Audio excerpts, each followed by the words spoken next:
Hello and welcome to the Doctor Who Show's April episode for this year. I'm Dave. And I'm Rob. And this episode we are going to be talking about, in a bit of a sequel to our last one, the penultimate stories of each Doctor. Rob, how are you?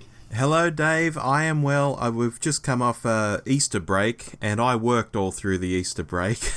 My workplace had a stand out at the Easter show in Sydney, and I worked Good Friday, Easter Saturday, Easter Sunday, and Easter Monday. My ankles almost fell off, but I'm okay now, I'm happy to say. That's reassuring and good to hear. I didn't work the whole weekend, I must confess, but we have got a federal election coming in Australia, and I've mentioned before I work in politics, and my boss is up for election, so this is a busy time at work for me as well. So I'm enjoying the chance just to forget about that for an hour or two, chill out, and just chat about Doctor Who with you, Rob. Exactly right. What else have you been doing lately? So I did see a couple of things that are not Doctor Who but may be of interest to a number of our listeners. I went and saw both parts of the play Harry Potter and the Cursed Child. Now that's playing down in Melbourne at the moment, I believe. It is playing down in Melbourne. I believe we're the second city to get the play. I think we got it before New York just. And wow. Certainly after London. So yeah, big deal. And these are tickets that are ridiculously hard to find. It sells out months and months in advance. And I won't say too much because it is one of those plays, but particularly given the Harry Potter context and the universe that it's set in, it's one of those plays where spoilers can really have an effect on your experience of it. But it was a phenomenally good play. It was good just as a play in itself. It was good technically as a play. The special effects that they used, the visual effects they used, incredible, like groundbreaking stuff that I've never seen before in the theatre. But it was also good just a piece of Harry Potter. I mean, I'm not a big Harry Potter fan who grew up reading the books. I came to it through the films later in life. But yeah, as something that fits in the Harry Potter universe, it was really good. Lots of additions to the world building, lots of little references. So if you're a fan of these sort of things and you ever get a chance to go see it, I fully recommend it. And the other thing is, last night I did go and see Avengers Endgame. Ooh. Now, I've not even seen the one that comes before that, so I'm completely in the dark here, but it sounds good, Dave. Look, it was a really good experience. We actually got it a day earlier than the rest of the world, not just because, as often happens, we get it sort of hours earlier because of the time zones, but because of Anzac Day, which is a public holiday here in Australia, and it's the sort of memorial type day where you can't launch a film. They released it on the Wednesday here rather than the Thursday. So we got it a whole day and a bit before the world.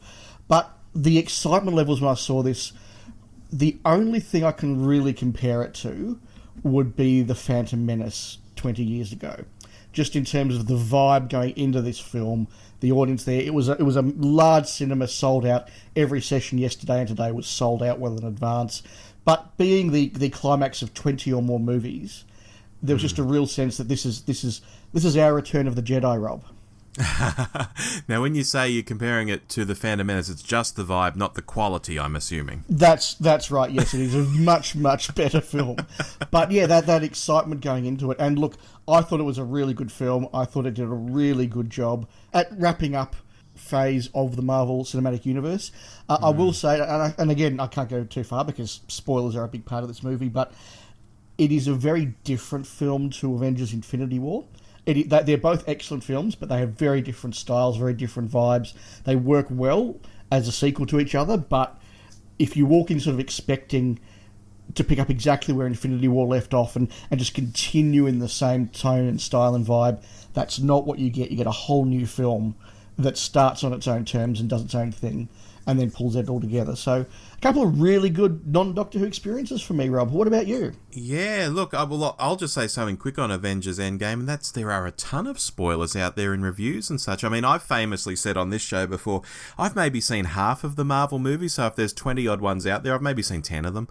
But I read reviews and I read articles, and I basically have a pretty good idea what happens in this film. And I'm meant to be reading non-spoiler reviews, and I'm like, wow, that's incredible. You know, maybe offline I'll say to you what I think happens in the film and you can confirm it for me, because I'm pretty sure I know what happens. Okay, yeah, no, that'll be an interesting test to do. And disappointing if that is the case, because yeah, this is a movie where you really want to be thrown about by the emotional beats of the film and the plot beats of the film.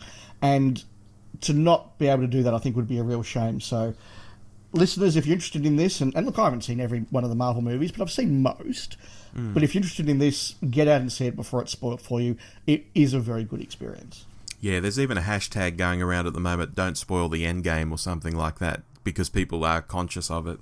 Yeah, there are signs when you go into the movie, don't spoil this. There's a warning at the start of the movie when they're telling you to turn your mobile phone off and everything. There's then a special warning saying don't spoil the movie. And in fact, on that note, with the Harry Potter play, when you buy a ticket online, and obviously it's got your email address, the next day it actually emails you a link to a video of J.K. Rowling saying, I hope you enjoyed the play, I really enjoyed writing it. Now, you had a great experience. I ask you personally, please don't spoil it for other people who won't get to see the play yet. Which is just like a really interesting thing that we now have culturally, that these big things are actively saying to people, please don't spoil this for other people. Yeah, that's amazing. And obviously I'm a Game of Thrones fan, and we've just got 2 episodes into that so far, and that's a huge thing too, not to spoil it for other people. But I guess that kicks off talking about me. I've done the Easter show recently, Dave, as I mentioned. I'm watching Game of Thrones. I just finished season 3 of Santa Clarita Diet, which is one of my favourite guilty pleasures on Netflix. It's like a horror comedy thing with Drew Barrymore as a zombie who eats people. And if people think that sounds bizarre, yes, it's bizarre. It's fantastic. Nathan Fillion was in the first 2 series, basically as a head in a jar. But okay, but he's not in the third series. He's reached that point of his career, has he? He has.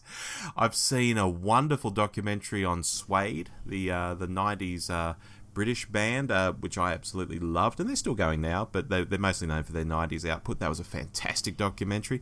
And I've been playing a lot of Elder Scrolls Online, so I've been doing tons and tons of non-Doctor Who stuff. Oh, I did watch one episode of the Macra Terror. I'll throw that in.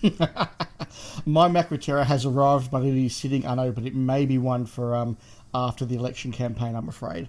Although I may sneak a couple in there once things get a bit... well, we'll see. Yeah. It's that kind of a time, unfortunately. It is. Anyway, this has been a bit more of an indulgent intro than we normally do. Shall we get into some Doctor Who news, Dave? We shall. So the first thing is, I guess, a bit of a piece of news for us, because we mentioned a few months ago, Rob, that we expected Season 10 to come out on Blu-ray fairly soon, given that a couple of local stores had it on their advanced schedule, and people said, oh, no, and then Season 18 was announced and everything. But guess what the next season after this one is? It's Season 10. And I can only repeat what I said when we were speculating a few months ago, Rob. Really looking forward to this. John Pertwee was my favourite Doctor growing up. Season 10 was one of the ones we had repeated on a regular basis, so that I'm really fond of it. But I still maintain there is no bad story in Season 10. Oh, it's fantastic, and you know, just on that, we've mentioned it a few times over the past few months, but do you know the first time we mentioned it was last September? And I know this because someone on Twitter was saying, I told you all a month ago that Season 10 was coming, and look, it's coming, aren't I good? And I just sent them a picture of when we said it last September. I said, I'll see your 1 month and raise you last September. So yeah, we did have the good oil, and I'll just add that in that listing that we posted last September and have posted a few times since, it also mentioned the Wheel in Space. And we still don't know if that means it's a recovered thing or whether that's the next animation. I assume it's the next animation. But that could be coming in the near future too. I'm sure that'll get announced at some stage. Yeah, that is a very interesting point. Yeah, we'll have to wait and see. So, Rob, we've now got 2 Toms, a Davo, and we're about to get a Pertwee. Yes. Where do you think we go from here? Do we get a black and white, or do we get a later JNT? I reckon we'll get a Sylvester McCoy. That's my tip. Yeah, I reckon there's a bit of demand out there for a Sylvester McCoy. There's a lot you can do with it. And I think also as well, I don't know what the Blu-ray team want to do with the black and white eras. It's very hard to do a complete season box set when the complete seasons don't exist.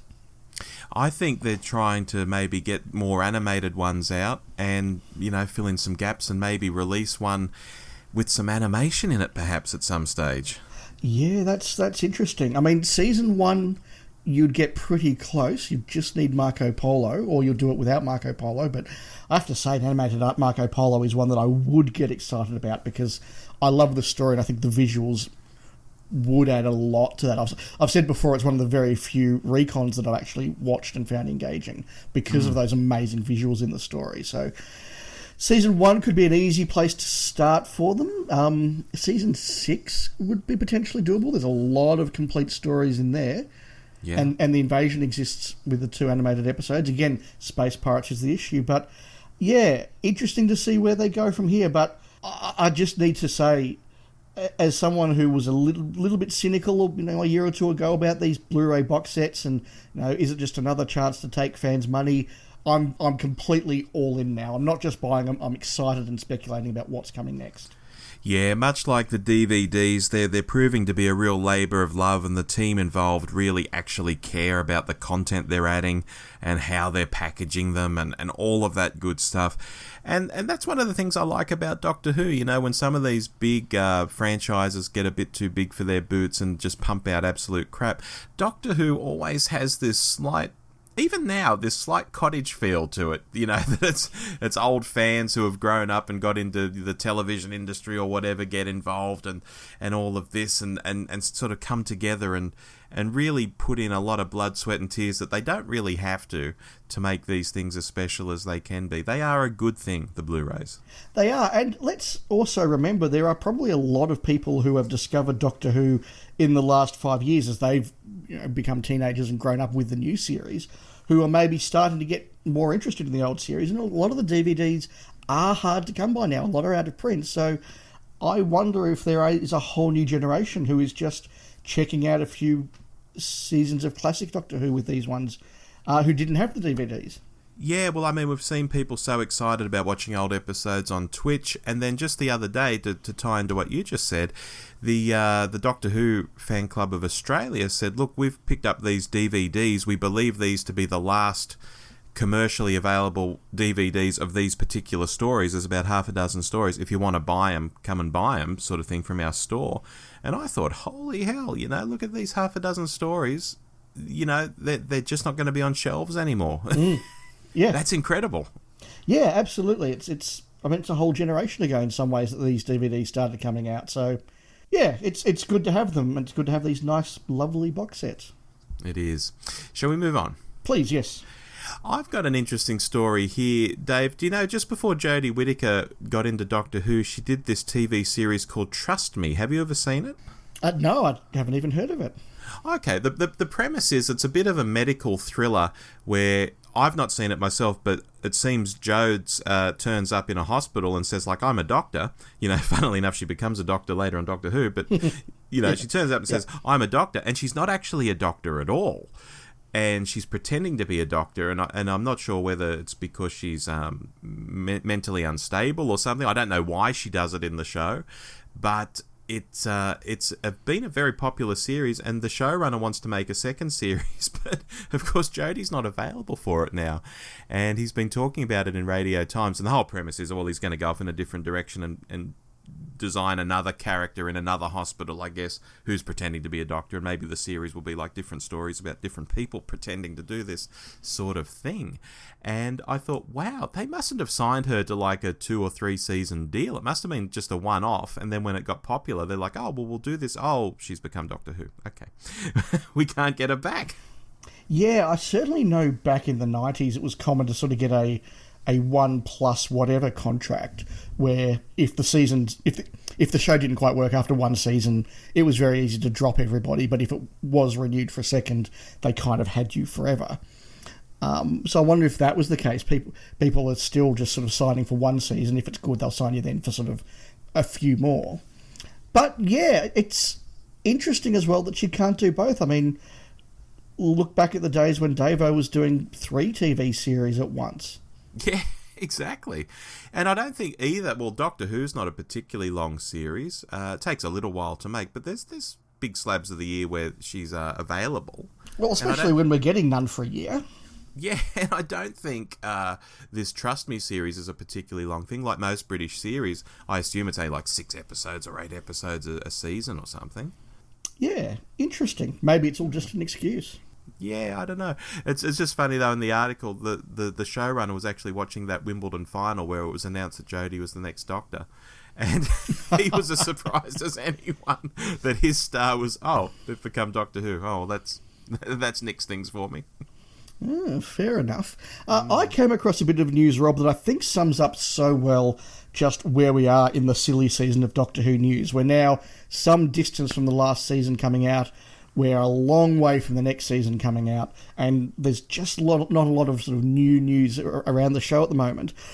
So Digital Spy has an interview with Pearl Mackie, which goes by the headline, Doctor Who's Pearl Mackie teases return as Bill Potts. And then when you go and read the text, find out that she actually doesn't really want to return as Bill Potts and that she's moving on her career, and she loves the character, she loved her show, but she's being a professional and moving on. And kind of, they almost did that sort of political thing, like, so you saying you'll never return? Oh, well, look, maybe I'll return one day. It'd be nice to meet Jodie Whittaker. That's like the whole basis of an article saying Bill Potts could come back. And Pearl Mackie even says she hasn't seen Jodie Whittaker's season as the Doctor. She's moving on with her career. She loved the show, but it's not as though she's going home every night like John Barrowman and going, I wonder if they called today asking me to come back. Yeah, well, because he'd been a fan, much like Tennant and even Capaldi. Barrowman had been a fan, so he's well into it. I think Pearl Mackie probably just saw it as a job. She might not ever couch it in those terms to fans, like, well, it was just a job, what do you want? But I think that's the impression I get from this article. Yeah, and people like Barrowman and Tennant and Capaldi also were very established in their careers before they did Doctor Who and had something they could go back to in a way that Pearl Mackie wasn't. This was her real breakout role, and so I think she's very keen to put some other things on her resume so she's not just that person who once turned up in Doctor Who. In the way that, Matt Smith had done stuff before he was the Doctor, but I think a lot of people saw him for the first time as the Doctor, and he's had to work to go and get those roles to move him away from Doctor Who, and he's done some very different type of roles to get him away from it, to make sure that he has a career that isn't just one line. Yeah, exactly. Even going as far to do that Hollywood film in between his penultimate episode and his final episode where he had to shave his head, and that's why he was wearing the wig in his final story. He was just trying to do totally non-Doctor Who weird stuff just to get away from the role. Yeah, exactly. So I totally get for Pearl Mackie, she wants to fatten out her resume before she even thinks about coming back to Doctor Who, but she's not going to say never, is she? I mean, she enjoyed her time. But yeah, I just thought this was such a wonderful example of just the real clickbait nonsense stories that we're getting about the show at this time. But before you know it, I think we'll start to get real stories about the coming season.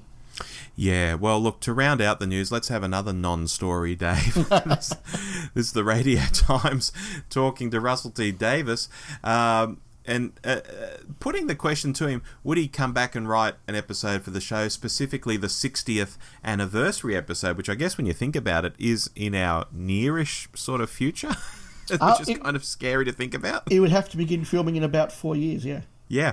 I mean, to me, it's like, well, wouldn't the showrunner at the time want to write the 60th anniversary story? Yes. Why would you just give it to Russell? What a strange sort of premise.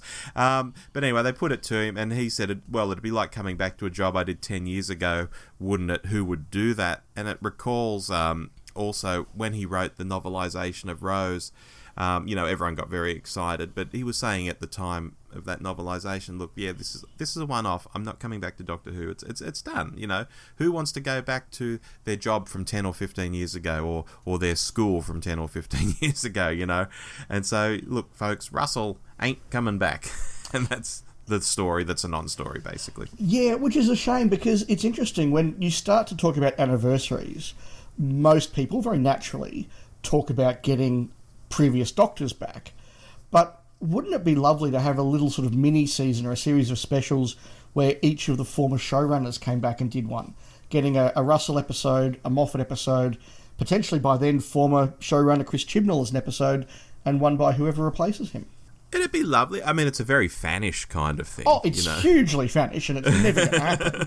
But in some ways, I think now I'd be almost more interested in that than I would be in getting old Doctors back, because I guess that's just where I am with the show at the moment. I think that would be more interesting. There's going to be a Doctor Who series in 4 years' time. I mean, it's going to get another series. I think it'll get at least one more after that. Does it get 4 more? I hope so. I don't know. Nothing lasts forever in television. And I'm presuming it wouldn't be Whittaker by then either. Well, this is the thing, yeah. I mean, for all we know, Jodie will do 5, 6, 10 seasons, or maybe she'll do 2 when we're about to watch her final one. We don't know. Yeah. Or do they record a full season here and split it in half and call it 2 seasons? Yeah, because they've never done that before. Actually, no, the one that I always got was that one in the middle of Moffat series where they basically did 2 completely different seasons months apart but called it one because otherwise, the season would only have been 6 episodes. So they do strange things. Yeah, very, very odd. Shall we move on? So look, one mini topic from me, Rob, and it's one we foreshadowed last episode. My season 18 Blu-ray did arrive a week or so ago, and I haven't watched it all. I've, in fact, not watched a lot, but I just wanted to mention what I have watched has been really good. Look, I love this season. It's in my top 3 seasons of Doctor Who of all time. I absolutely adore it. There is no story in there I don't like, and many of them are personal favourites. It is a season that is in part defined by its very interesting scripts and the Christopher H. Bidmead style, but also very much defined by that first season of JNT's production values and just the sumptuous look in many of these stories, things like Full Circle and State of Decay and Keeper of Traken. I wanted to mention particularly, though, Logopolis, because this is one that's had a lot of work done on it. It looks really good on Blu-ray. Occasionally, as we've said with these Blu-rays, I did find that the better picture quality did make a few things look a little bit cheaper. The sets around Logopolis itself, which look great on an old 1980s television and really interesting, just look like really cheap sets on Blu-ray, and that disappointed me. The prop for the Master's TARDIS, that column, that looks really cheap and nasty, and the colour's really weird on the Blu-ray. I don't know if I was the only one who noticed that, but otherwise, yeah, look, it looked really, really good. The special effects, I've got to say, I'm a little bit mixed on. There were some in there where I just looked at them and gone, that actually looks really gaudy and just out of place and just unnecessary. But there are others, particularly as we get towards the end of the story, which are really well done. The new effect of Adric and Nyssa watching the entropy field over the universe is significantly better than what they could do in 1980, like significantly better, and really adds to that scene and makes it work well. The extra filming at Jodrell Bank really works well in the way that they've recut almost some of the ending of that episode is really, really clever and really well done and a real labour of love. So, look, mostly very, very good. A few in my book a bit unnecessary, but interesting to see. But they are options. You can watch the original things. So it's a win for everybody. Have they fixed that bit up in the radio telescope where it's just a picture of Anthony Ainley in the doorway? They have tried to. I'm not sure it comes off. What I think they've done is sort of digitally manipulated the 2D photo so that he's sort of like his head's nodding up and down and sort of cackling, and oh no, yeah, it almost looks a bit like a bobblehead. I'm sorry. So look, real like kudos to them for having a go at it. Some people might think it really works well. I just thought it was a little bit. Didn't quite get. I got what they're going for, but didn't quite get there. But yeah, look. Right. Have you seen any of these, Rob? Or are you going to check these out? No, mine is here, and I'm delighted that I own it. But it's still wrapped in plastic. That Easter weekend where I just worked every day just destroyed my past week or so. Yep. No. Look. I'll be interested to hear your thoughts when you do. Thank you very much. Quick mini topic from me, Dave. I have finally, after thinking about it for over 30 years, joined the DWAS. Really? Yeah. What prompted that? It's funny, we were talking earlier and I was saying how Doctor Who's still a bit of a cottage industry, and I did stop subscribing to Doctor Who magazine a while back, and I haven't been doing many fanish things, but I think it's probably during an episode of Diddly Dum, where, they're the official DWAS podcast for, the big convention that's coming up and stuff like that. And it just got me thinking about DWAS again. And I thought, you know what? If there's ever a cottage industry type thing, it's probably like the little fanzine that DWAS still does. And I think I'm at that point in my life where I want to read a little printed fanzine and be part of some fandom, but not have to go to meetings and stuff. And I thought, you know what? I'm going to join DWAS. you know, I've thought about it for 30 years and finally I'm doing it. So I've done it. And I've got my first issue of the fanzine here, and it's wonderful. So is it a printed or a PDF fanzine they send you? Printed. Came in the mail. Wow. That's Yeah. kind of cool. I like that. Yeah, I mean, it's not a huge thing. It's not very thick. But there's articles in it and stuff, and it's put together by fans, for fans. It's kind of the print fanzine version of what we do on the podcast, you know, in some ways. Well, I've always said that podcasts are the natural evolution of the fanzine. I think that's not a particularly new or insightful observation. But it is interesting. I mean, the reason why I would never have joined DWAS back when I was an active member of fan clubs is, of course, that it was on the other side of the world, and you had to, you know, send a check off that would get there weeks and weeks later, and the postage to get stuff sent out to Australia kind of, you know, I mean, literally tripled the cost of a membership. Literally tripled.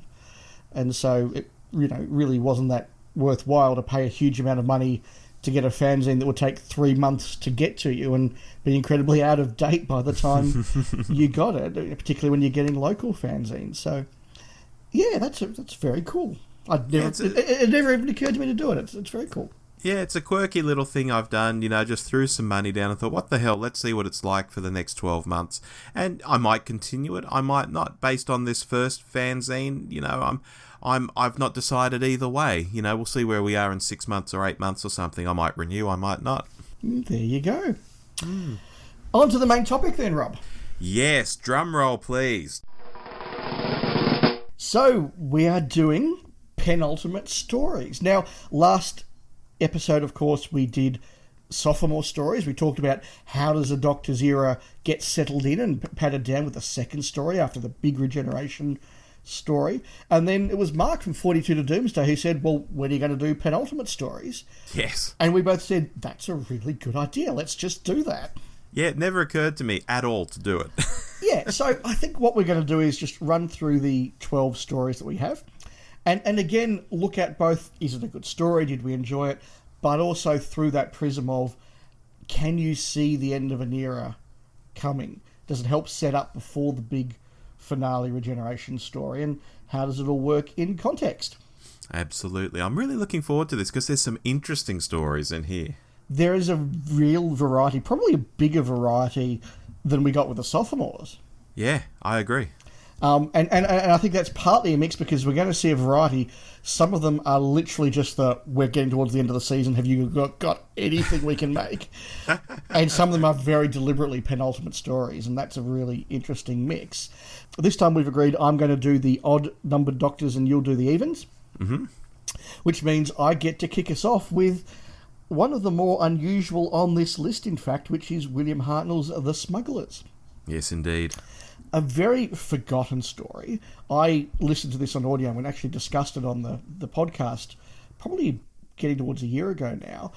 It's an interesting story in that it doesn't have any sort of foreshadowing. It's not set up as a penultimate story from William Hartnell. In the same way the 10th Planet almost isn't really a regeneration story, it's just a Starman story with a regen on the end in some ways.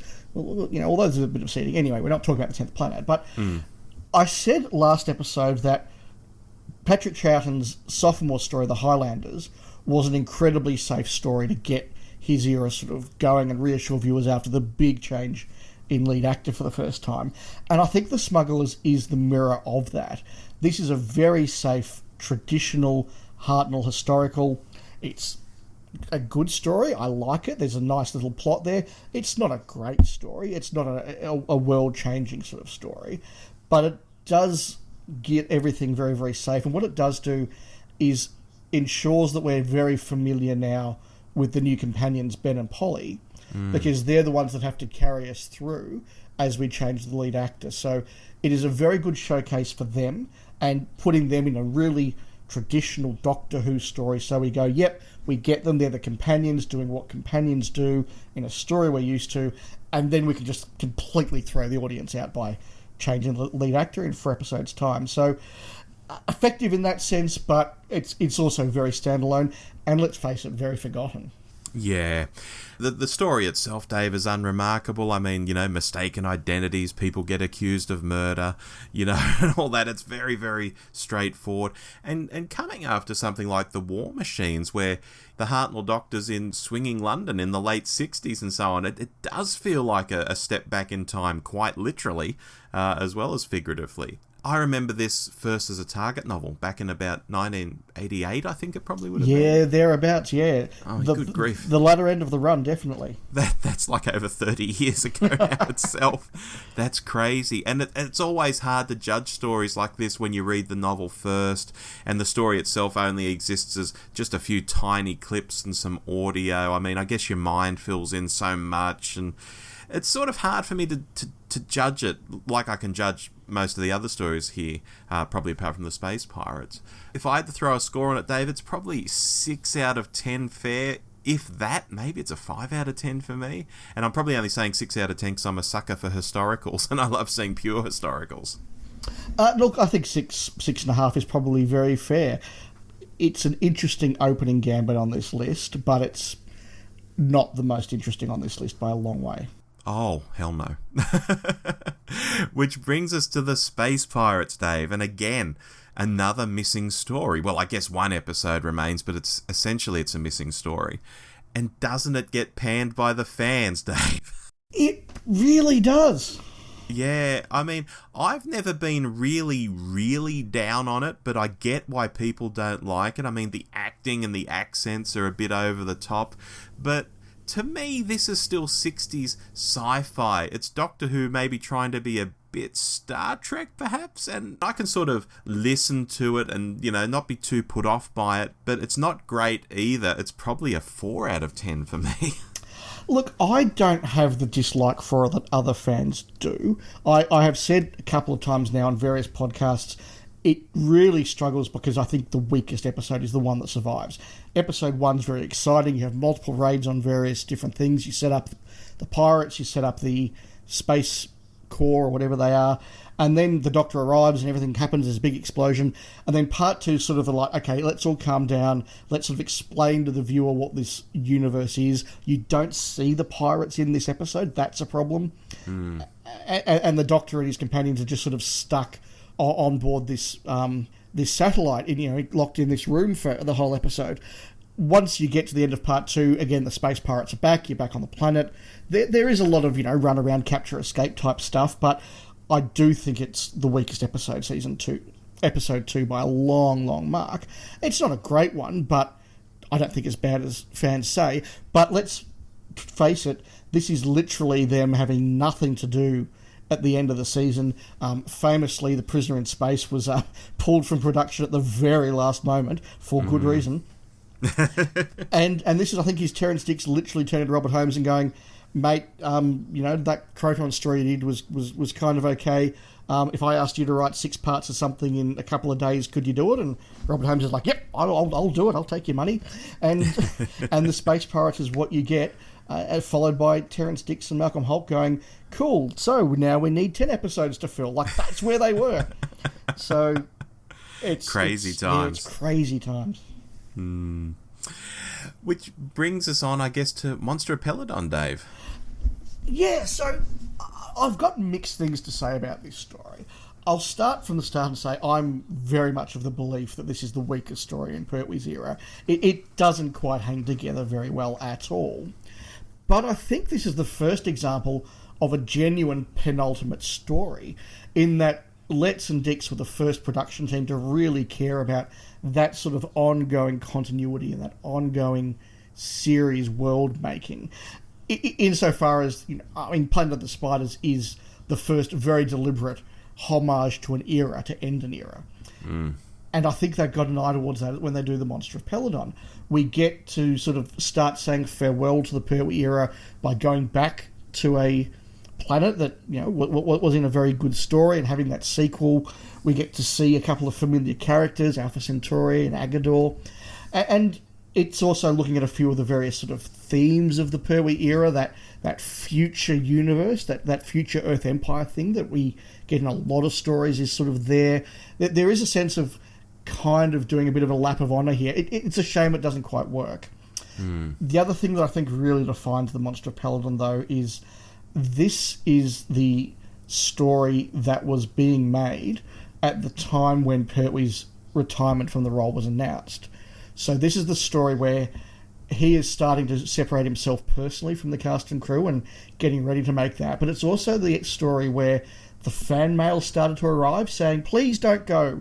We're really sad you're going. We don't want you to go, or we'll really miss you. And so he's trying to make Doctor Who, getting all these letters. I think he's very conflicted about going. He knows it's the right decision, but he's going to miss being the Doctor and miss coming into Doctor Who every day as a place of work. And that, I think, does come through in his performance. It really does. By Planet of the Spiders, he's doing his big, finale, and he's into it again. But this is the one where it's like, wow, I'm going, and I'm just not quite happy, and I'm not quite with it. And you see it. I think you really do see it. He's really flat in this. So stylistically, they're going for a penultimate one, and it works there. But also just from an emotional, personal point of view, you really feel that this is Pertwee's penultimate story as a man. No, I agree with all of that. For me, I just want to say, good grief, here we are, another penultimate story, another stinker. People will tell you that Curse of Peladon is a delight. I'll tell you that too. I think it's great. It zings along, it's short, it's fantastic, but Monster has always felt like filler to me. I think this is easily the worst story of the season.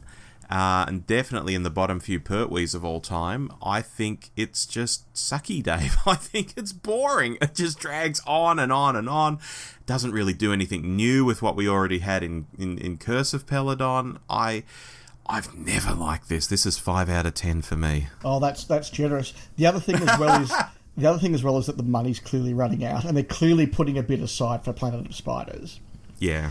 And so, even down to the point of, okay, Barry, we've got the Ice Warrior costumes out of storage. Some of these haven't been used since the Seeds of Death. They're looking a little bit damaged, and the paint's coming off a bit of them. Have we got the money to fix them? Nope. Okay.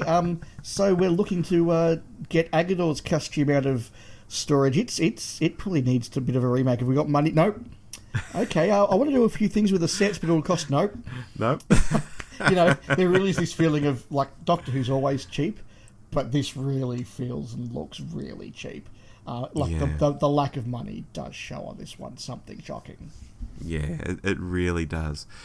But we jump forward now to the Tom Baker era and Keeper of Traken. And can I say, at last, a good penultimate story.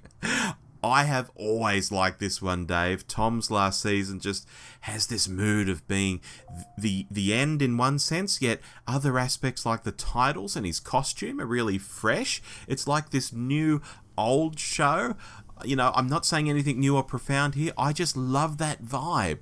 And Traken itself seems like such an interesting place, and Melkur always seemed quite bizarre to me that they have this calcified thing out in the paddock. I think this is a good, solid 7 out of 10, but doesn't Tom look tired in it? Talking of Pertwee being sad about leaving, Tom looks tired here, Dave. Agree with all of that. If anything, I'm going to be more effusive in my praise of Keeper of Traken. I also love it. I could remember seeing this for the first time as a young boy and being absolutely captured by this world. This is what Doctor Who to me really should have... This is what to me Doctor Who was when I was 7, 8, 9. Alien worlds that just look amazing, interesting characters, weird alien menace, and just little things like little concepts like the way the consular rings would work, or the way the flame behind the Keeper's chair would go up and down depending on the strength of the Keeper. Just stuff that really captured my imagination as a boy, and now I love it. And as an adult, I now see the Shakespearean aspects in there. I now see the different character arcs and ideas that are in there. I appreciate the money that's been spent on it. It works really, really well, but again, this now takes that penultimate thing a level even further, because I think the whole of season 18, as we've said a couple of times over the last couple of episodes, does have a vibe and a theme and a sort of a story running through it. And this famously ends with the clock on the face of the Master's TARDIS showing 4 minutes to midnight, because Tom Baker's got 4 episodes left.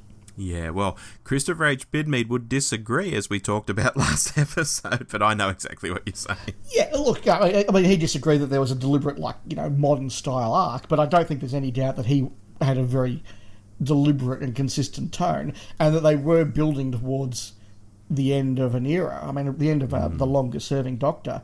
And yes, Tom looks tired. Yeah, it's the end, Dave. The end really is coming, and is foreshadowed with the end of The Keeper as well. That the idea that the change of a lead actor will change the show in the same way that the change of a keeper changes the Traken Union. There really is this sense of decay and things moving on and change. Yeah. Question without notice before you move on to the next one. Deadly Assassin Master or Keeper of Traken Master? Deadly Assassin. Yeah, me too. Just looked more creepy and horrible. Yeah, and had more to do. I mean, Geoffrey Beevers, who was a lovely guy, I saw him at a convention a few years ago now, in fact, but I think he does a really good job, and his voice work is amazing.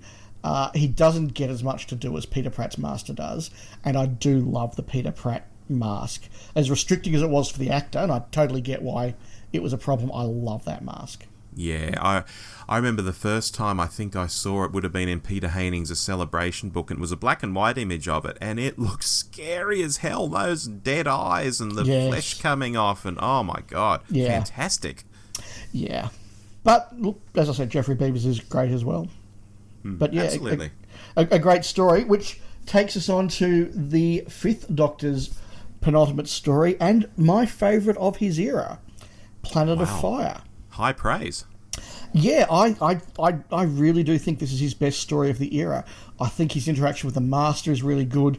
Perry gets a great introduction.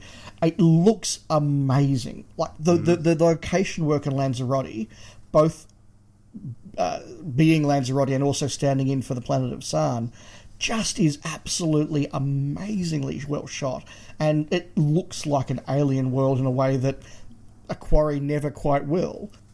And look, there's so much about this story. The characters, the plot, the ideas behind the plot about who Logar really is and how the different characters interact with that concept of Logar and their faith and the rest of it. But as a penultimate story as well, I think this is really, really effective. It is part of the dismantling of the Davison era that goes on around him for several stories. Tegan left the story before, and Turlo leaves in this one, and suddenly Davison looks and feels very different. With all of his old companions gone and suddenly a new person coming in, there really is this sense, particularly in that last few scenes where he's talking to Perry, of this is all starting to end. And he gets to have his big showdown with the Master. I think most people would say that Anthony Anley is most associated with Davison's Doctor. I mean, they have multiple interactions, 4, I think, across his era, which, he only has about 20-something stories, so that's a lot of stories percentage-wise. So he gets his big showdown with the Master. I think Anthony Anley gives a really good performance here. One of his best, up there with Survival and Keeper of Traken, in fact. Yeah. And, there's just so much to recommend this one, but again, there's a sense of something ominous just around the corner. Yeah, agree. I mean, I've told the story before, but I first saw this as an omnibus on the ABC. I think they were doing them on Saturday afternoons or Sunday afternoons or something as omnibus. Saturday afternoons, yes. And, to me, for that reason, it felt like a movie. It was this big, long thing. Large sections of it were on film. It was bright and sunny. It was Lanzarote. It felt real. It felt big. It felt amazing. I think that's always coloured my perception of it because, I know people who aren't actually wowed by this story at all, which I don't get. But my first impressions of it were, wow, I could show this to friends and not be embarrassed because it's like a movie. It's like a film. I thought every episode of Doctor Who should be like this. This was really good. Turlo's backstory I found interesting. Killing off the Master. Well, we think he's been killed off. Fantastic. It's 8 out of 10 stuff for me, Dave.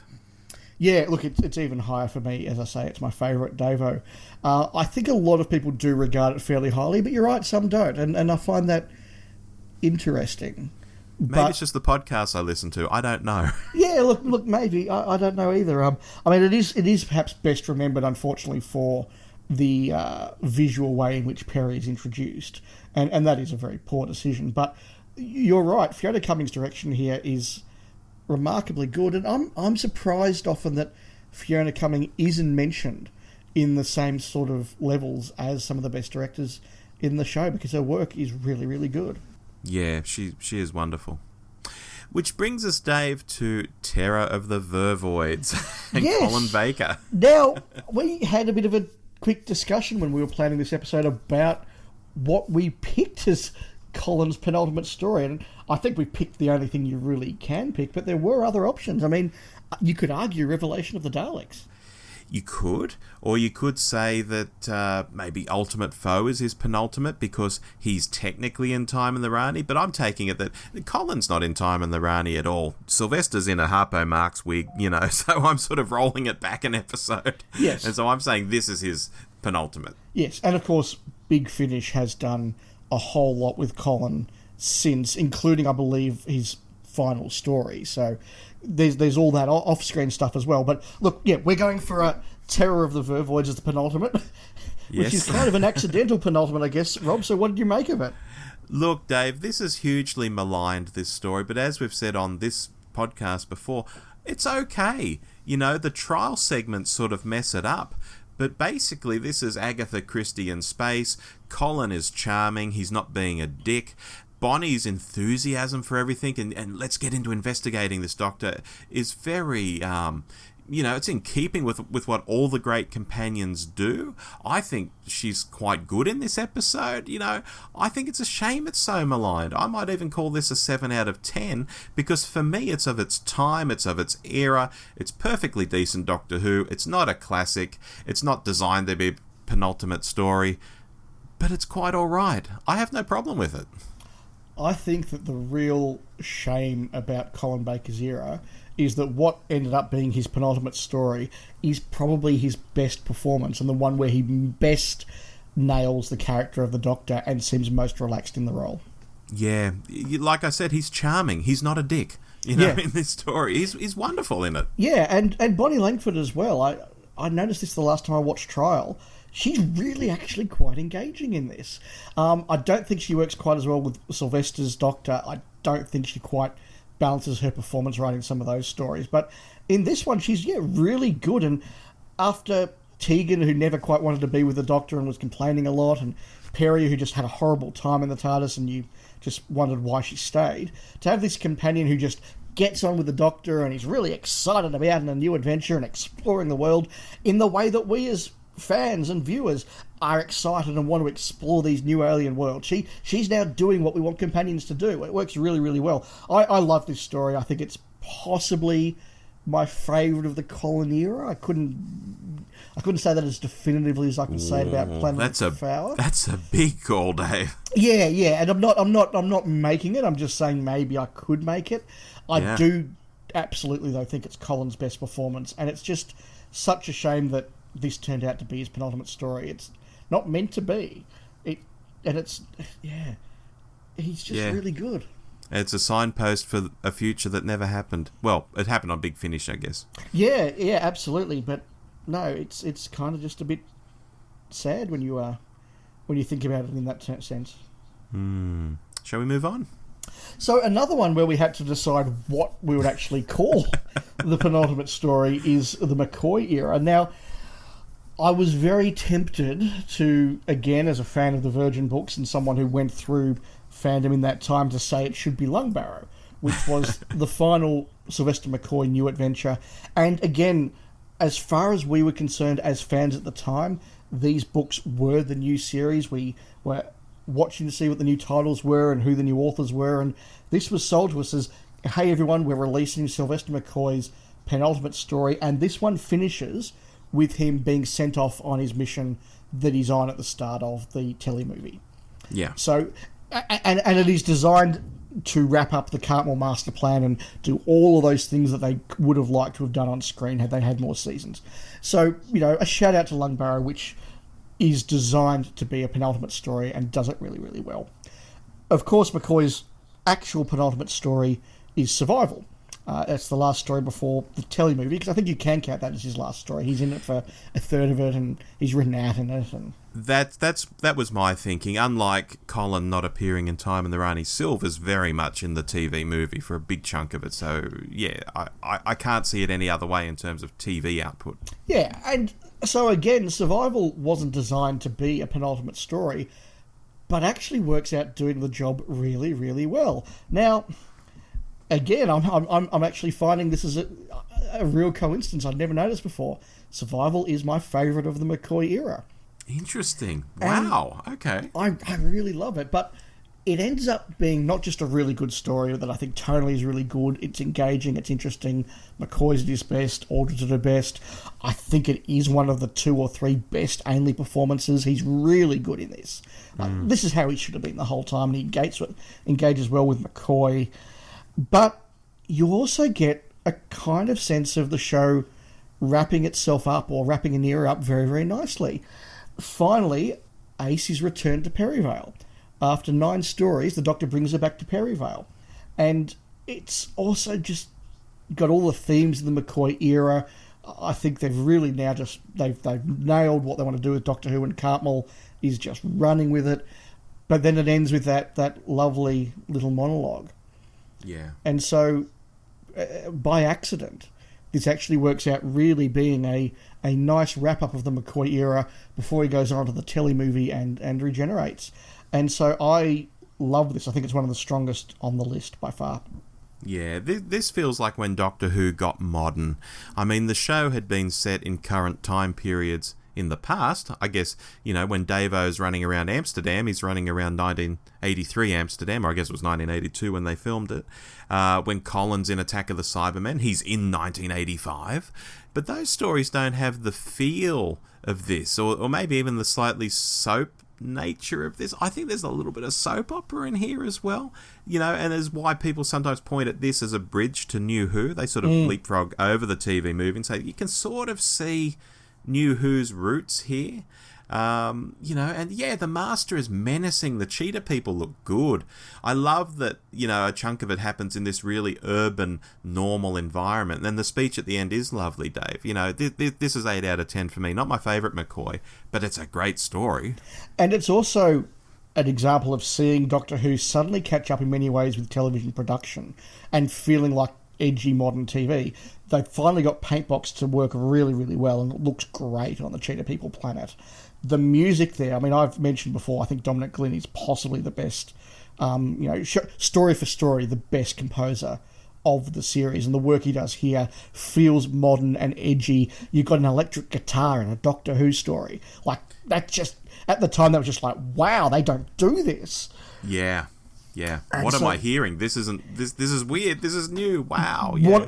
I can remember that first scene where the Doctor arrives on the Cheetah planet, and you've got all the Paintbox stuff, and you've got all the visual effects, and the guitar theme, and the skeletons in the foreground. I just thought, what am I seeing? This is different. And you're right, it is a bridge into the new series like that. So I think it's a great story, and as a way to wrap up the era, and in fact to wrap up the classic era, let's face it as well, I think it just does an amazingly good job. Yeah, and it still makes me wonder what if there was another McCoy season, what would it have looked like, how would it have felt? We get a bit of a vibe from the Big Finish audios that were made many years later, but I just would have loved to have seen that, Yeah, given what we've just said about Survival. Yeah, it's like Colin being cut down, just as he nailed the role. I think Doctor Who was cut down really as the McCoy era was really kicking goals. Yeah, agree. Which brings us to the 8th Doctor, Dave, and this is a very cloudy sort of area. This is, there is no real penultimate 8th Doctor story to my mind. We can talk about the Gallifrey Chronicles, which was quite a decent Lance Parkin novel, with a very ambiguous ending. It was written long before Night of the Doctor, of course, so you'd have to wonder how he'd go from jumping into the Vor Hive with Fitz and Trix at the end of the Gallifrey Chronicles to ending up in the Time War. There's too great a distance between those two things to sort of really fill it in properly. I guess that's where Big Finish comes in some ways, but his Big Finish stories just go on, and unlike Colin, who, you're quite right, has done literally The Last Adventure for Big Finish. That was the name of his last adventure. I don't think there's any equivalent McGann story yet. You know, maybe the Time War stories will sort of push him in that direction and leave him butted up against where the where the Night of the Doctor starts.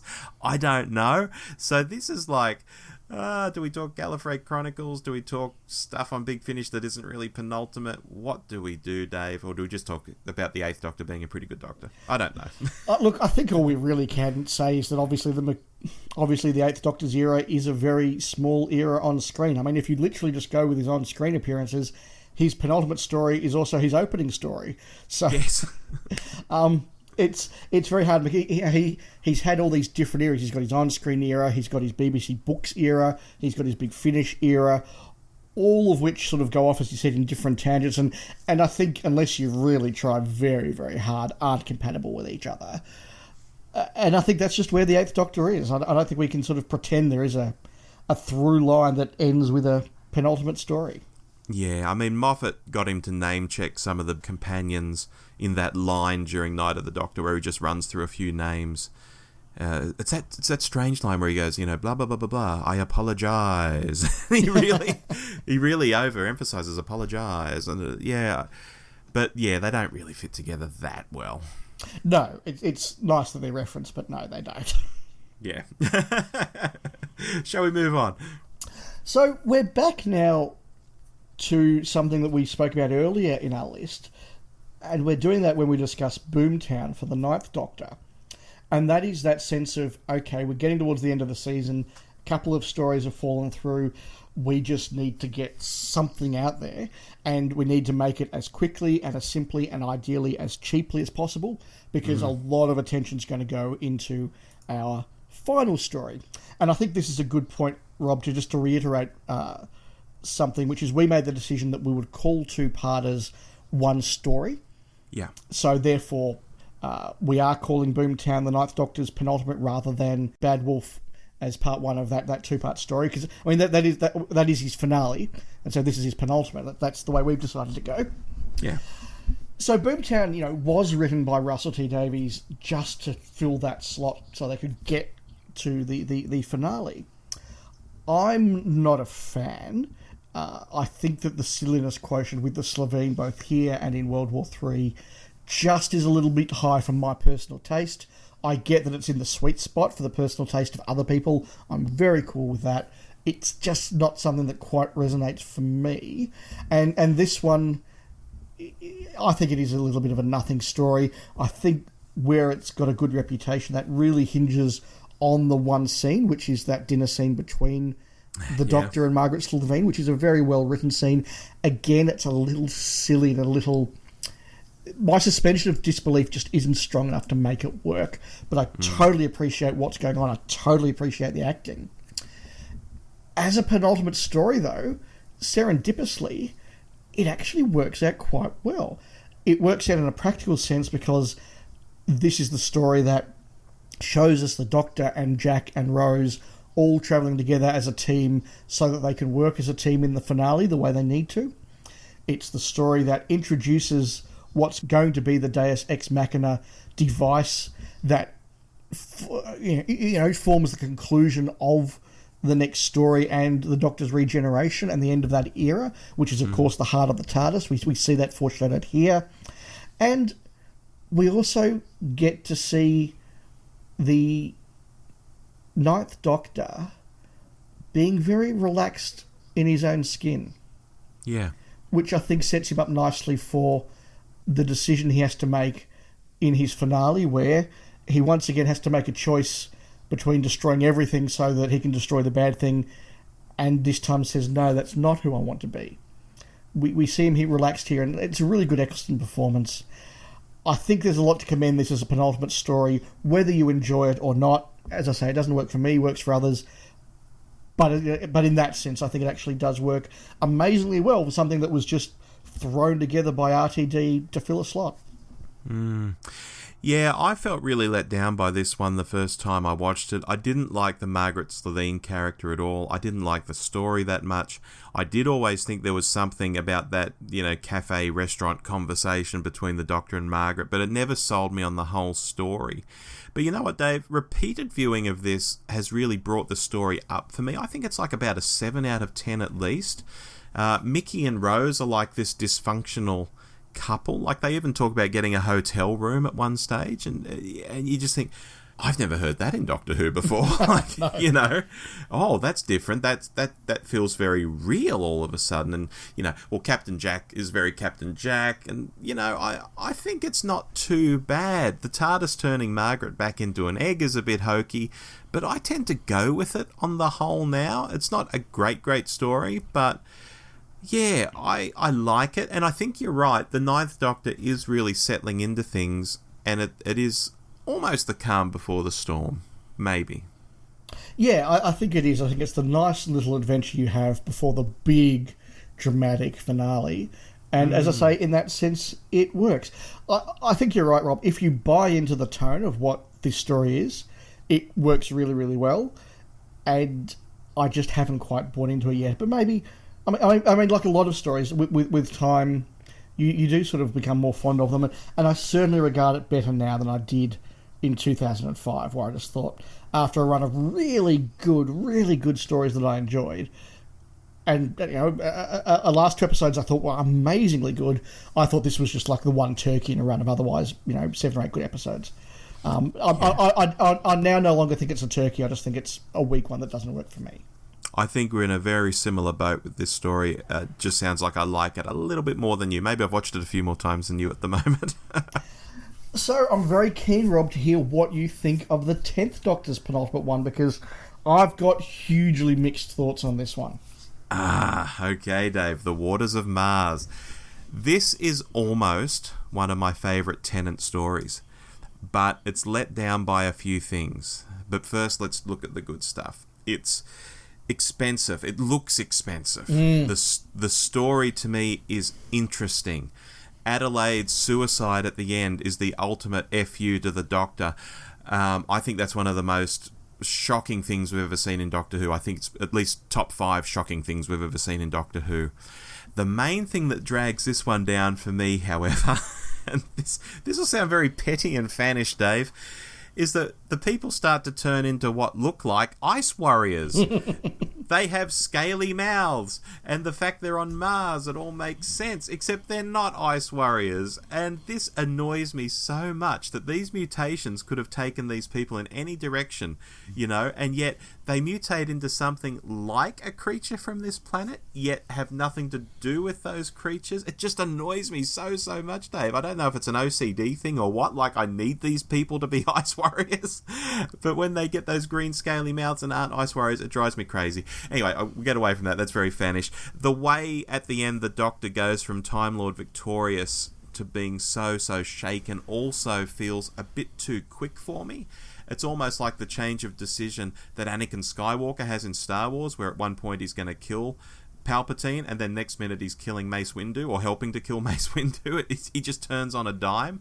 Here, I think I would have loved to have seen Tennant go into his final story as really cocky. I'm Time Lord victorious, nothing's going to get me. You say I'm going to die, I'm not going to die. I wish he'd been more like that. Instead, he's all, I'm Time Lord victorious, and then, he's let down and shaken by the end of the story. I just think that happens too quick too.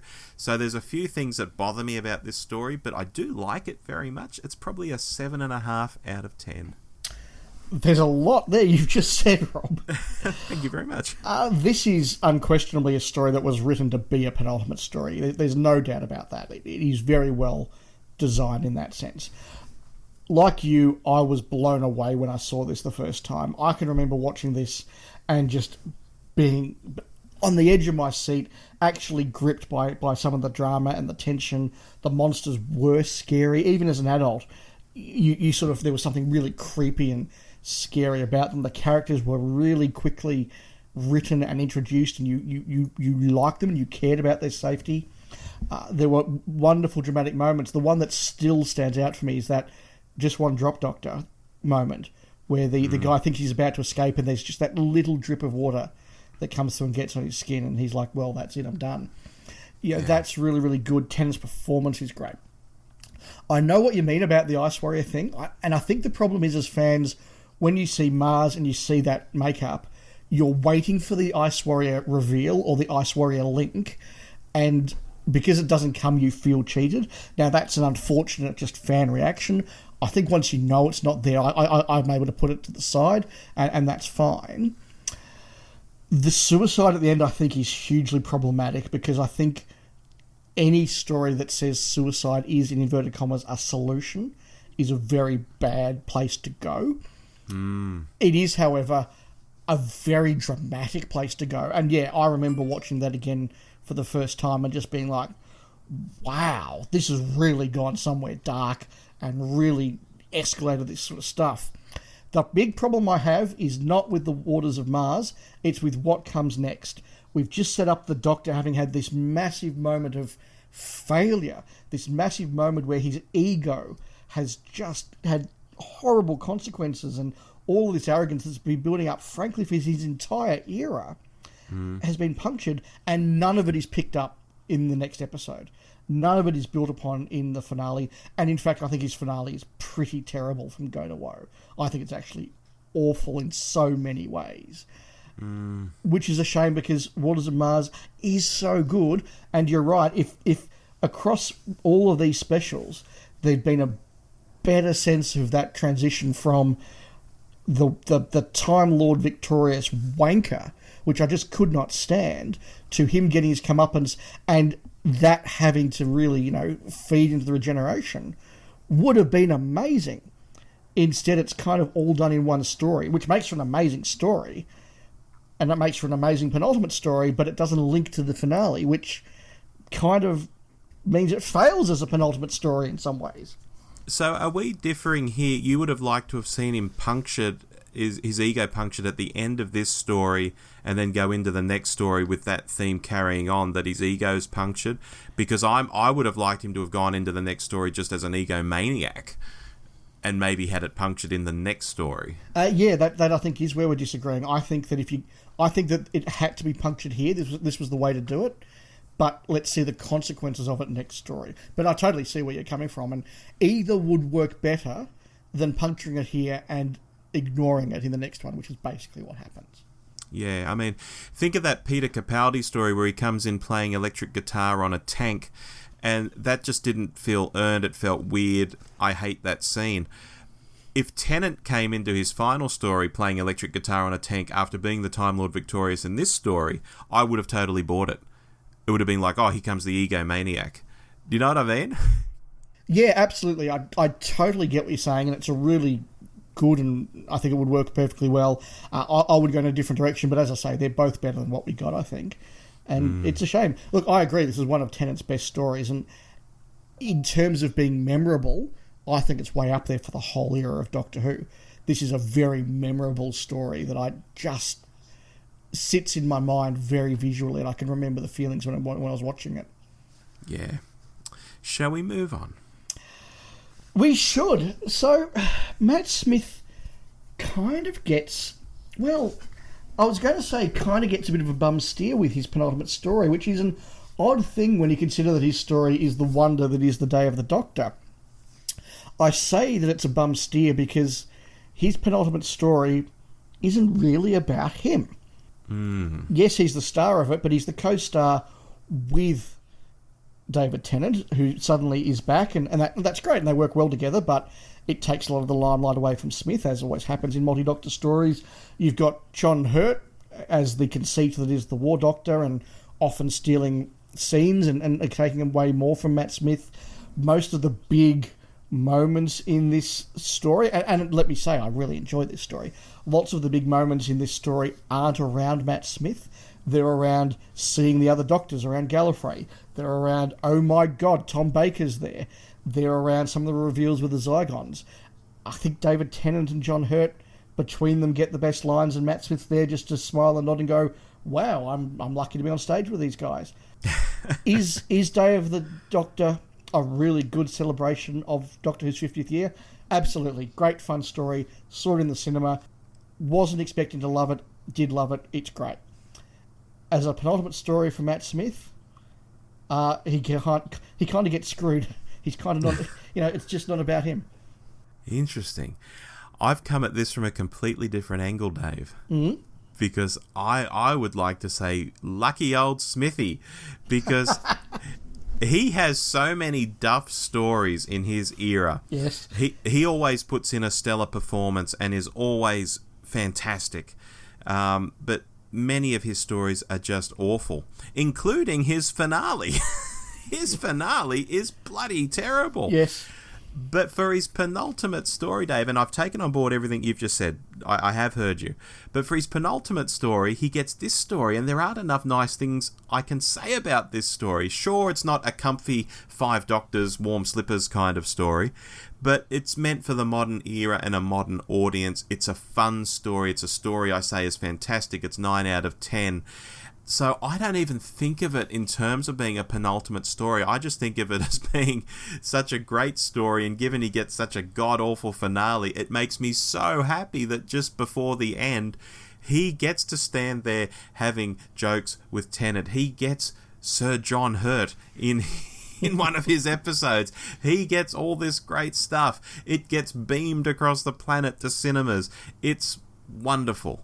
And so I come at it at a slightly different angle, probably because I know what's coming up next, and I just think, oh, Smithy, you're so lucky. You got a terrible finale, but your penultimate story is fantastic. That's a really interesting take, Rob, and I can't disagree with any of it. And you have come at it from a different angle. I think we're both right in our own different ways. Mm. And it just depends on which way you take it. I agree with you that this is a wonderful celebration, and you say that it's not quite the warm comfy slippers thing that the Five Doctors was, but if we were maybe say 10 to 15, maybe even 20 when this came out, would it be for us what Five Doctors was for us? Maybe it would be. I can't get myself in that mindset, but maybe it would be. Yeah I think that it would be, and it's just because of the era that you grew up in, that one's going to be more fond to you than the other. Had this not existed and Smithy's penultimate story was Name of the Doctor, I would have said that, look, it's not a story I like, but it is very much a summation of all the themes and ideas of Smith's era, in which Smith is very much the star around which everything happens. And that would have perhaps been a bit more fitting. And frankly, for an era that, I'm out there and say it isn't my favourite era, I don't like a lot of it. All the things that I don't like about it are very neatly summed up in Name of the Doctor, and therefore, if you're a fan of the era, I suspect all the things you would love about it are equally well summed up in that.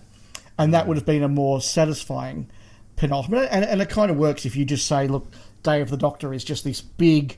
it doesn't belong to the Matt Smith era, it belongs to the series. In the same way, you can sort of say Five Doctors isn't really a Davison story, it's just a special that's in there that all the Doctors are in. If you do that, I think the Matt Smith era works better. But you're right, Matt Smith does get arguably his best story in this one. I mean, that's a matter of personal taste. I still think there are other good Matt Smiths. I mean, Amy's Choice, Vincent and the Doctor, very good. I'm very fond of them. But this has got to be up there as one of his best, and given that a lot of fans vote this as the best story of all time, it therefore must be the best story of his era. You would think so, hey? So, yeah, look, that is a positive. I just think it's a shame that with his era coming to a close so soon, I don't ever feel this story is about him. Certainly the things that I remember from it, none of them are about Matt Smith. That's fair. Let's move on. For time reasons, Dave. Yes. Capaldi, this was an interesting one. Where does Capaldi end? Well, he ends with that god-awful thing where he meets the fake First Doctor. Yep. So we have to rewind, and we rewind to a two-parter. So it's World Enough and Time and The Doctor Falls as his penultimate episode, in quotation marks. Yes, I know my views, Rob. What are yours? Well, Dave, like Smithy, I think Capaldi was saddled with some real crap to act in. And swathes of his first series have him doing that I'm really unlikable and I've forgotten what humans are like. Gosh, I'm really alien me, aren't I? Shtick.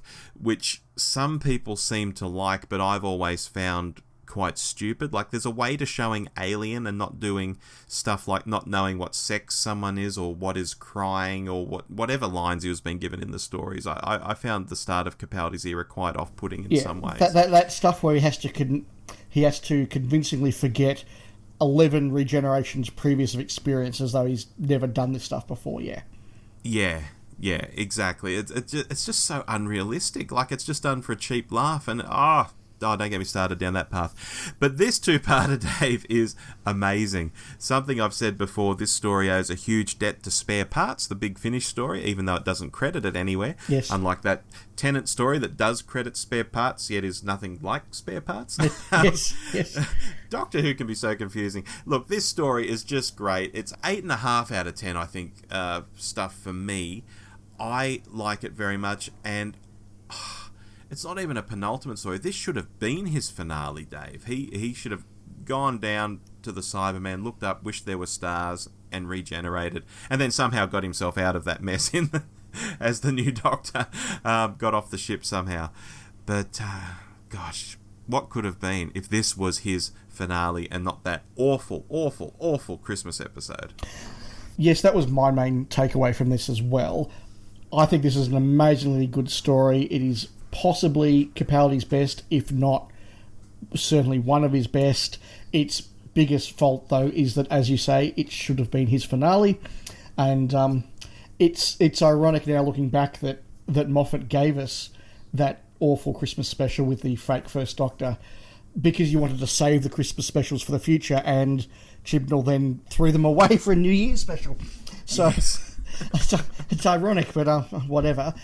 Look, I gave Well Enough in Time and The Doctor Falls a 9 out of 10 respectively when we did our reviews, and I stand by that. I think they're amazingly good.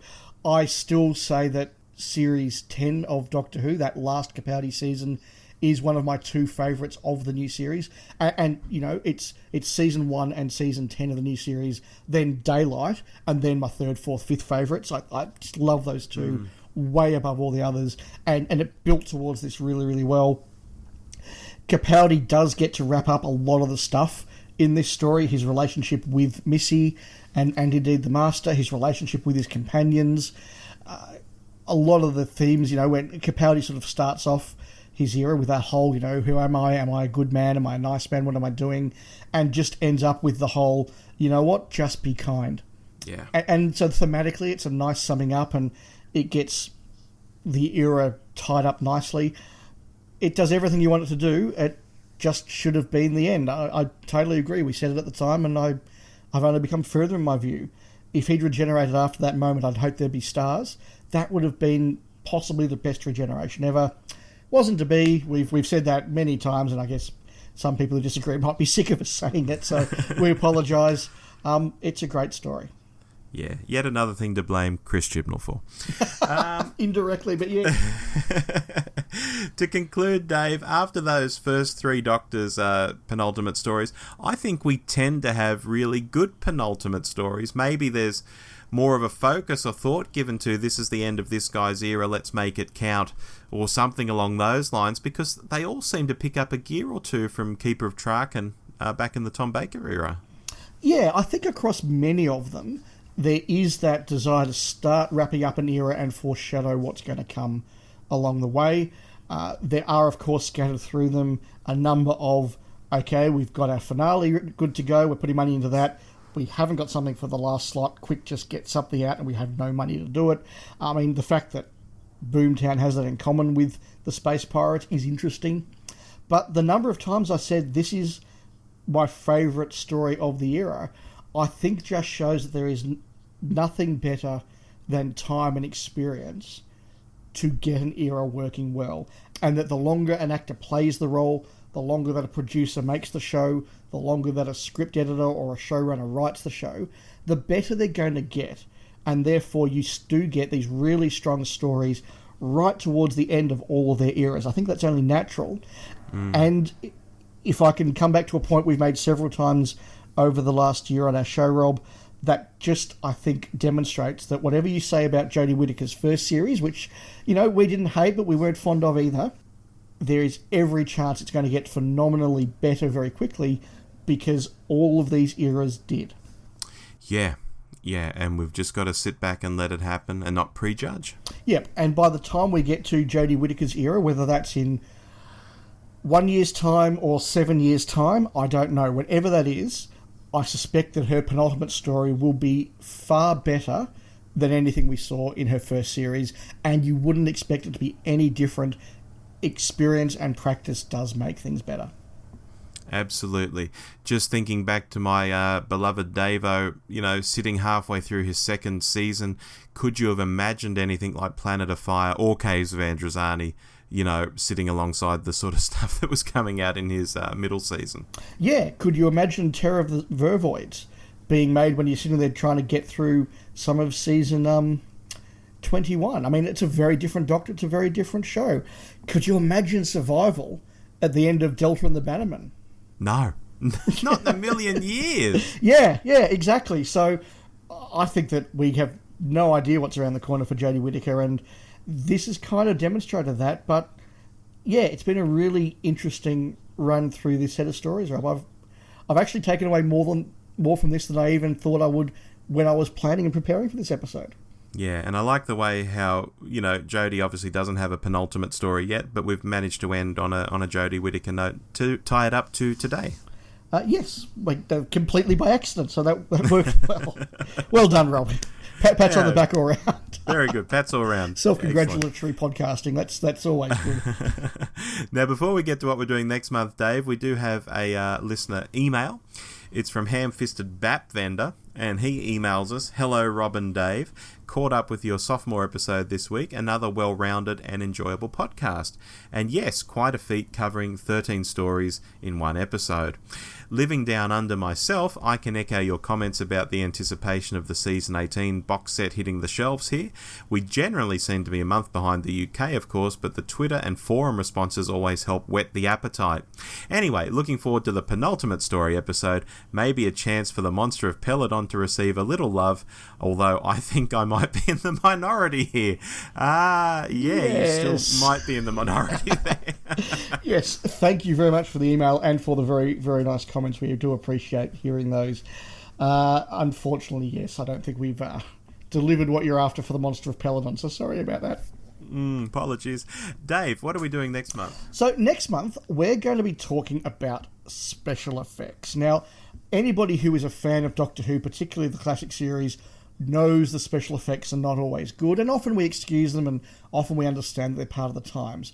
But there are occasions, I contend, Rob, where a special effect is so bad that it does actually significantly detract from the story. So we're going to spin that round and say, what are a handful of stories that each of us would like to see the special effects changed, and that if that happened, it would cause a significant reevaluation of the story and improve the story. So I'm not going to set a fixed number. It might be 4, it might be 5, it might be 6 that we each come up with, depending on what we want to say. But a story where changing a main special effect would massively improve the story. I think that'd be interesting, and I'm very keen to hear any listener suggestions as well. What's a story that you would like to see the special effects done on and would be a much different experience if they were? I think it's going to be a very interesting, a very different episode for us to do. Yes, and look, we're going right across the whole era of the show, because let's face it, you go back now to some of the early new season Doctor Who's and you go, wow, that technology was very cheap and primitive at the time. It's funny, I rewatched a whole of the Harry Potter movies just to, I guess, to segue back to where we started, Rob, and I remember when I watched these about a year or so ago, watching Harry Potter and the Philosopher's Stone, and looking at some of the CGI in that and going, wow, that's really primitive, and that looks actually really dated. And these aren't old movies. No, it's almost time for a special edition of those movies, I think, Dave. Yeah, it probably is. I'm surprised they haven't started making a new generation of them and something. I mean, we're not that far off 20 years from the first movie. Anyway, yes. Just before we go, I want to give a shout out to all our listeners out there to give us a rating and review on iTunes. It does help people find us, and with all the iTunes stores being unique from each other, people in the UK putting down reviews, your reviews don't sit side by side with people putting down reviews from Australia or from other iTunes stores. So the way people see us all over the world could be quite different depending on how many reviews and ratings we have in different stores. It's a very complex system, and we don't bang on about this every episode. Gosh, I can't remember the last time we even mentioned it, but I would love to see, and I'm sure Dave you'd love to see, some more iTunes ratings and letting people know about the show. If you like us, there's a chance other people might like us. Absolutely, Rob. We don't talk about this every episode because we just kind of want to chat and kind of forget that this is enterprise is the wrong word, because we're certainly not making money, but you know, No. we do this, we have these conversations, and I know for me, as I was saying at the start, as someone who lives a job that can be extremely consuming and extremely, busy at times, I love having Doctor Who fandom to just lose myself in. I really, really do. But, it is good to be able to get these things on iTunes, so just every once in a while, we're going to remind you, if you've enjoyed this, please log off, get onto iTunes, and just give us a rating. That helps us to share this conversation with more people. Well said, Dave. Well, that's all I've got, Rob. Yeah, me too. I am spent. I'm going to go and have some lunch now, I think. Fair enough. I don't know what I'm going to do, but I'll find something. Maybe I'll watch some more Season 18. Yeah, I might crack mine open and have a go, or maybe some more Macroterra. We'll see. Fair enough. Well, until then, I've been Dave. I've been Rob. And we'll chat in a month. See you then. Bye. You've been listening to The Doctor Who Show, the podcast where too much Doctor Who is barely enough. Subscribe to us on iTunes or listen through the website at www.thedwshow.net. Write to us at hello@thedwshow.net or send us a quickie on Twitter @thedwshow. Facebook.com/The DW Show is also a good place to find us if you're so inclined. Our version of the Doctor Who theme arranged by George Locke. Look him up on YouTube, folks. This podcast is intended for entertainment and informational purposes only. Doctor Who, all names and sounds, and any other related items are trademarks and/or copyrights of the BBC. All other trademarks and trade names are properties of their respective owners. The official Doctor Who website can be found at www.bbc.co.uk/Doctor Who.